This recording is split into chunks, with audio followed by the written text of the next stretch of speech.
बिस्मिल्लाहिर्रहमानिर्रहीम। अस्सलामुअलैकुम स्टूडेंट्स। तो आई होप आप सब खैरियत से होंगे। अल्लाह ताला हमेशा आपको अपनी हिफाजत में रखे। तो देखें, इस वीडियो में हम अपना लूप फॉर्मेशन का टॉपिक करेंगे।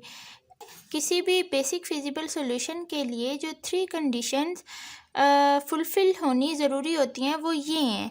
फर्स्ट क्या होती है, रो कॉलम कॉन्स्टेंट सेटिस्फाइड होनी चाहिए। सेकंड क्या है, हमारे पास एलोकेशन m+n-1 के इक्वल आनी चाहिए। और थर्ड है, एलोकेशन इंडिपेंडेंट हो, do not form a loop. अब ये जो थर्ड कंडीशन है ना, हमने ये करेंगे इस वीडियो में। क्या करेंगे, क्या डिस्कस करेंगे कि लूप कैसे जनरेट होता है, और फिर लूप जब हो जाए जनरेट तो फिर उसको ख़त्म कैसे किया जाए ताकि हमारे पास इनिशियल बेसिक फिजिबल सॉल्यूशन हासिल हो जाए हमें। तो अब लूप देख लेते हैं हम कैसे बनते हैं। तो देखें, मेरे पास मैट्रिक्स है, इसमें मैं ख़ुद से सॉल्यूशन लिखती हूँ कोई भी। जैसे यहाँ मैं 5, 35, ठीक है, ख़ुद ये मैं सॉल्यूशन लिख रही हूँ। यहाँ अगर मैं 15 रखूँ, 30, ठीक है, ये 30, इधर मैं 5 एलोकेट कर दूँ तो ये 35, 5, 50 करना है हमने, तो यहाँ 10 में एलोकेट कर दूँगी। और ये 50 का यहाँ मैं चलो 50 रख देती हूँ। तो ये मैंने इस तरह से ख़ुद से सॉल्यूशन लिख दिया। ठीक है, आगे हम सीखेंगे नॉर्थ वेस्ट मिनिमम कॉस्ट और वोगल अप्रॉक्सीमेशन से भी किसी तरह जो है वो एलोकेशंस करेंगे। लेकिन इसमें देखें, हमने जस्ट लूप का कॉन्सेप्ट देखना है कि लूप कैसे फॉर्मेट होती है। तो देखें, अब क्वेश्चन है ये कि लूप किस तरह बनती है। तो देखें, हमने कंसीडर करनी है एलोकेटेड पोजीशन। जैसे ये है, ठीक है, ये हमने एलोकेटेड पोजीशंस कंसीडर करनी है। और हमने क्या करना है कि हॉरिजॉन्टल और वर्टिकल लाइंस ड्रॉ करनी है। ठीक है, हॉरिजॉन्टल और वर्टिकल लाइंस ड्रॉ करेंगे और देखेंगे कि अगर हमारे पास ये लाइंस ड्रॉ करने से जहाँ से हम स्टार्ट हुए हैं वहाँ अगर हम दोबारा आ गए तो फिर हमारी लूप बनती है। और इसके अलावा अगर उन दो एलोकेटेड पोजीशन के बीच एक और आ जाए तो उसको हम कंसीडर नहीं करेंगे, उसको हम छोड़ देंगे। हमने हर रो और हर कॉलम में जस्ट 2 एलोकेटेड पोजीशंस जो हैं वो लेनी है। तो देखें, जिस तरह मेरे पास ये एलोकेटेड पोजीशन है, अगर मैं यहाँ से स्टार्ट करूँ तो यहाँ से मैं यहाँ जा सकती हूँ, यहाँ से मैं यहाँ गई। ठीक है, इस एलोकेटेड पोजीशन से मैं यहाँ इस ऊपर जा सकती हूँ 35 पे, यहाँ मैं गई। उसके बाद इधर से मैं यहाँ आ सकती हूँ। ठीक है, हमने एलोकेटेड पोजीशंस जस्ट कंसीडर करनी है। और उसके बाद अगेन मैं यहाँ से यहाँ आ गई। तो इसका क्या मतलब है, जहाँ से मैं स्टार्ट हुई थी वहाँ पे मैं दोबारा आ गई हूँ। तो ये क्या बन गया, अब हमारे पास लूप बन गया है। इसका क्या कॉन्सेप्ट होता है, अगर हमारे पास एलोकेशन m+n-1 से ग्रेटर आ जाए ना, किससे, m+n-1 से, तो फिर हमारे पास जो है लूप बनती है। फॉर एग्जांपल, अब एलोकेशंस किसको बोलते हैं, इसको बोलते हैं 1, 2, 3, 4, 5, 6, 7 है ना। और n+n-1 करके देखें, ये रोज़ है, ठीक है, ये रोज़ है और ये कॉलम है। तो 7 - 1 6, तो एलोकेशन 7 है, 7 इज़ ग्रेटर देन 6। तो अगर एलोकेशंस ग्रेटर आ जाए ना तो लूप बनती है। तो इसमें तो ये ऑब्वियस था, ये ज़्यादा थी तो लूप बन रहा है हमारा। अब हम इसको ख़त्म किस तरह करेंगे नेक्स्ट ये देखेंगे। और उसके अलावा अगर एलोकेशन हमारे पास इक्वल आ जाए ना m+n-1 के, फिर भी वो बहुत से रेयर चांसेस होते हैं, उसमें भी लूप बनती है। लेकिन अगर एलोकेशन लेस हो ना m+n-1 से, तो इस केस में हमारे पास लूप जो है वो जनरेट नहीं होती। लेकिन इस केस में भी हमारे पास बेसिक फिजिबल सॉल्यूशन नहीं होता वो, उसके लिए फिर हम क्या करते हैं, एप्सिलॉन अप्रोच 0 पुट करते हैं किसी ऐसी पोजीशन पे जहाँ पे हम पुट करें तो हमारा लूप ना बने। ओके, ये थोड़ा सा है, ये मैं आगे नेक्स्ट भी आपको बताऊँगी। तो अब ये लूप कैसे ख़त्म किया जाए, तो देखें, हम ऐसा करते हैं कि एक दफ़ा ना ये जो आइटम्स गिवन है ना मेरे पास 15, 5, ठीक है, इनमें से एक कम करके देखते हैं। तो फिर देखते हैं, अगर तो इनमें से मैं एक कम करूं तो अगर तो इनकी टोटल कॉस्ट कम होती है तो फिर ठीक है। और अगर एक कॉस्ट कम करने से जो इसकी टोटल कॉस्ट है वो बढ़ती है तो फिर वो हमें फ़ायदा नहीं होगा उससे। तो देखें, हम क्या करते हैं, ये जो मेरे पास आइटम गिवन है ना, इसको एक रिड्यूस करके देखते हैं। तो अगर मैं इसको एक आइटम कम करूँगी तो उस हिसाब से इसकी कॉस्ट भी कम होगी, ठीक है। अगर मैं इसको कम करूँ तो 14 आएगा ना, और ये कॉस्ट दी हुई है पर यूनिट आइटम, मतलब एक आइटम की कॉस्ट है ये 5। अगर मैं यहाँ एक आइटम कम करूँगी, मतलब माइनस कर दूँ, तो उस हिसाब से एक कॉस्ट भी कम होगी, मतलब -5 हो जाएगा, ठीक है। अगर एक आइटम कम करूँगी तो ये जो कॉस्ट है ये -5 हो जाएगी। इसी तरह अब यहाँ आ जाए, अब यहाँ से एक कॉस्ट कम की है मैंने, 14 हो गया, तो यहाँ ऑब्वियस है मुझे क्या करना पड़ेगा, एक आइटम ऐड करनी पड़ेगी। क्यों ऐड करनी पड़ेगी? अगर मैं नहीं करूँगी ना तो रो कॉन्स्टेंट सेटिस्फाइड नहीं होगी। देखें 14 + 30 कितना हुआ, 44, 44 और 5 49, तो 50 तो बना ही नहीं। तो उसके लिए ज़रूरी है मुझे यहाँ ऐड करना पड़ेगा, तो ये 6 बन गया। तो अब ये सेटिस्फाइड होगी रो कॉन्स्टेंट, ठीक है। इसी तरह अब ये कॉलम जो है कॉन्स्टेंट सेटिस्फाइड नहीं होगी। देखें ना 35, 10 और 6 हो गया यहाँ, तो कितना बना 51। तो उसके लिए फिर ज़रूरी है मुझे यहाँ से एक सब्ट्रैक्ट करना पड़ेगा। इसी के साथ अगर यहाँ सब्ट्रैक्ट किया है तो फिर यहाँ क्या करना पड़ेगा, ऐड करना पड़ेगा, ठीक है। नहीं तो हमारे पास ये सेटिस्फाइड नहीं होगी।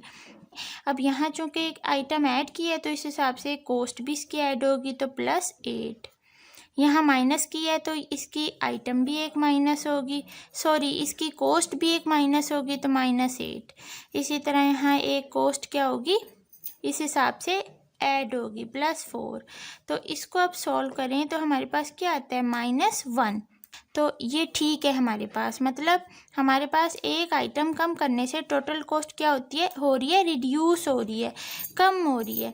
इसी तरह अब अगर आप कहें अगर हम एक आइटम ऐड करते तो फिर क्या होता, तो वो भी करके देख लेते हैं।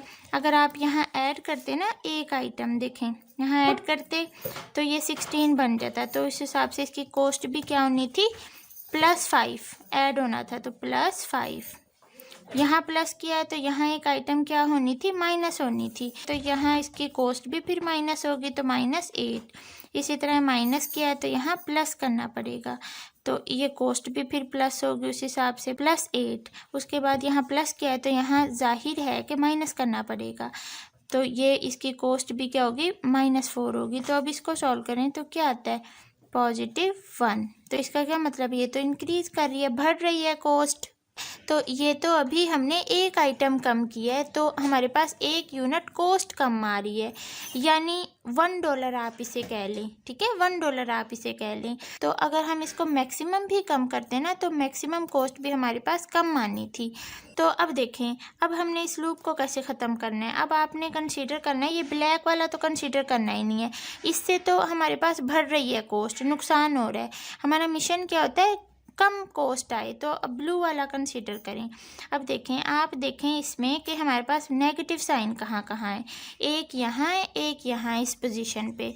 तो जहाँ जहाँ नेगेटिव साइन है ना, अब उसमें नंबर्स देखें कौन कौन से हैं, एक 15 है, एक 35 है। इन दोनों में से मिनिमम कौन सा है, 15 है। तो जो मिनिमम है ना उसको हमने डिक्रीज़ करना है, यानी सब्ट्रैक्ट कर देना है इन दो पोजीशंस में से। और जहाँ प्लस का साइन है ये ब्लू आप कंसीडर करें, क्योंकि इसकी वजह से हमारे पास कॉस्ट डिक्रीज़ हो रही है। ये ब्लैक तो मैंने वैसे ही आपको समझाने के लिए किया है, आपने ये ब्लू वाली कंसीडर करनी है।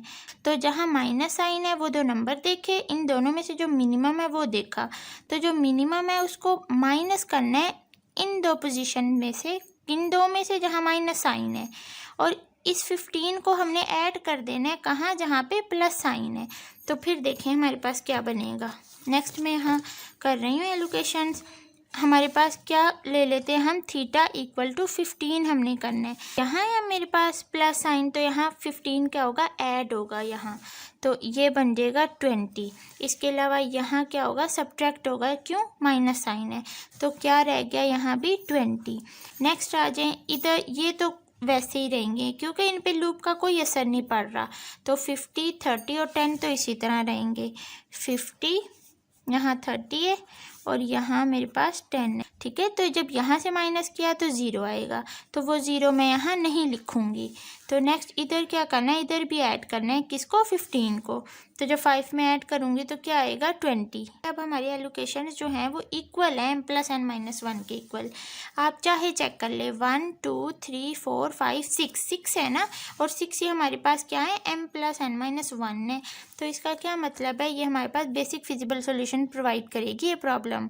अब आप इसमें ना जिस मर्जी एलोकेशन से स्टार्ट करें, आप दोबारा उस पोजीशन पे नहीं आ सकते, आपका लूप बनेगा ही नहीं। ओके, तो ये था। और जो मैंने अभी आपको बताया कि अगर हमारे पास कुछ होती है कंडीशन जिसमें हमारे पास एलोकेशन अगर इक्वल टू भी हो ना m+n-1 के, तो भी लूप जनरेट होता है। और ये कुछ ही रेयर केसेस होते हैं जिनमें जो है वो लूप बने, तो ये भी हम देख लेते हैं। जैसे मैं यहाँ इसमें भी खुद से सॉल्यूशन लिखती हूँ, जैसे यहाँ 10 30, ठीक है, इधर 50 में लिख देती हूँ, यहाँ 30, ठीक है, ये 30 पूरा हो गया, यहाँ कितना है, और यहाँ भी 10 लिखूँगी तो ये सेटिस्फाइड होगी, और यहाँ 20। तो अब देखें 30 और 10 40, ये दोनों तीनों सम करें 60, 50 का 50, 10 और 10 20, 30 का 30, 50 का 50 और ये 50। ठीक है, तो row and column constant satisfied हो रही हैं। अब इसमें देखें जो एलोकेशन है ना वो m+n-1 के इक्वल ही है, 1 2 3 4 5 6 है ना, 6 ही है ना, और जो m+n-1 है वो भी जो है इसमें 6 ही हैं। तो इसमें भी देखें लूप बन रहा है। मैंने क्या कहा है कि हमने एलोकेटेड पोजीशन से स्टार्ट करना है। अगर हम दोबारा हमने ड्रॉ करनी है वर्टिकल और हॉरिजॉन्टल लाइन, ठीक है, डायगोनल लाइंस हमने ड्रा नहीं करनी। तो अगर हम दोबारा आ गए तो इसका क्या मतलब है, लूप बन रहा है, फिर तो वो लूप बनेगा ही बनेगा। तो देखें हम जाते हैं इस एलोकेटेड पोजीशन से हम जाते हैं इधर, तो उसके बाद इधर से मैं गई इस एलोकेटेड पोजीशन पे, नेक्स्ट इधर से मैं जा सकती हूँ इधर, ठीक है, और इधर से मैं अगेन इधर आई, तो ये मेरे पास इसमें भी क्या बन गया, लूप बन गया। और जो बीच में जो एक दो वैल्यूज़ आ जाती हैं ना, वो उनको हम छोड़ देते हैं। अब उसी तरह हम क्या करते हैं, इसमें से एक सब्ट्रैक्ट करके देखते हैं, इसमें से एक माइनस करती हूँ, तो इस हिसाब से इसकी कॉस्ट भी माइनस होगी, तो क्या हो जाएगी, -6 हो जाएगी।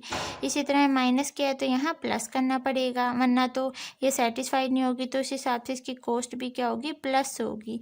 यहाँ प्लस किया है तो यहाँ माइनस करना पड़ेगा और यहाँ प्लस करना पड़ेगा, तो इनकी कॉस्ट जो है वो भी माइनस और प्लस होंगी।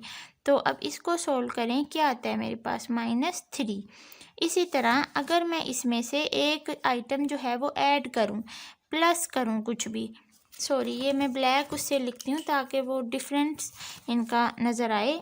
अगर मैं इसमें ऐड करती हूँ एक आइटम, तो इस हिसाब से इसकी कॉस्ट भी जो है वो बढ़ेगी, ठीक है। तो यहाँ +6 लिख दिया, इसी तरह यहाँ प्लस किया है तो यहाँ माइनस करना पड़ेगा, तो ये -7 आ जाएगा। यहाँ माइनस किया है तो यहाँ प्लस करना पड़ेगा, अदरवाइज़ ये कॉलम कंस्ट्रेंट सेटिस्फाइड नहीं होगी, तो +8। इसी तरह यहाँ प्लस किया है तो यहाँ माइनस करना ज़रूरी है, तो ये -4। तो इसको जब सॉल्व किया तो मेरे पास क्या आया, +3।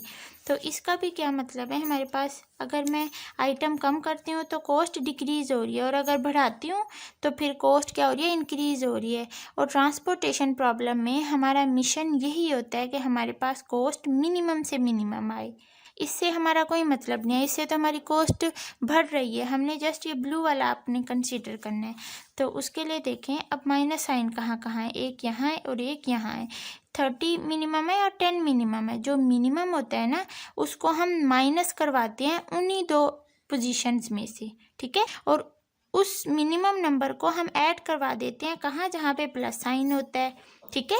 तो ये देखें अब मैं इसको नेक्स्ट कर रही हूँ, थीटा इक्वल टू कितना है, 10 है मिनिमम।